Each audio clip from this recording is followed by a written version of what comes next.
Bonjour, bienvenue sur DigiSchool. Je suis Ali Rachini, votre enseignant en chimie physique niveau bac. Et le cours d'aujourd'hui concerne la conductivité thermique. Donc, la conductivité thermique, c'est une particularité d'un matériau. Donc, si vous avez un matériau qui est soumis à un flux de chaleur qui va passer d'un côté à l'autre côté, donc de ce côté-là, vous aurez une température T1, de l'autre côté, vous aurez une température T2. La conductivité thermique est une particularité qu'on peut la déterminer en calculant le flux surfacique. Qu'est-ce que ça veut dire le flux surfacique? Ça veut dire le flux de chaleur par unité de surface, parce que le matériau va avoir une certaine surface. Et donc, ça se calcule en divisant le flux de chaleur total reçu par la surface divisé par la surface elle-même.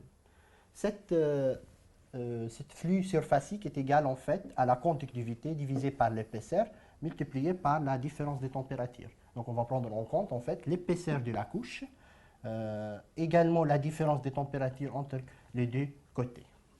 Donc ce qu'on ramène à trouver une relation entre la résistance thermique et la conductivité. Donc la résistance thermique dans n'importe quel matériau, ça va être son épaisseur, l'épaisseur de ce matériau, divisé par sa conductivité, multiplié par la surface de ce matériau.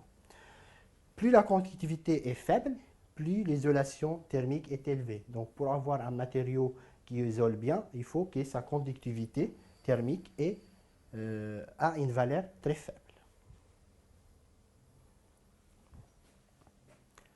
Donc en conclusion de cette vidéo, je vous ai présenté la conductivité thermique pour un matériau donné en fonction de son épaisseur et sa surface. Je vous invite à regarder les vidéos concernant le flux de chaleur et également la résistance thermique et je vous dis à bientôt sur DigiSchool.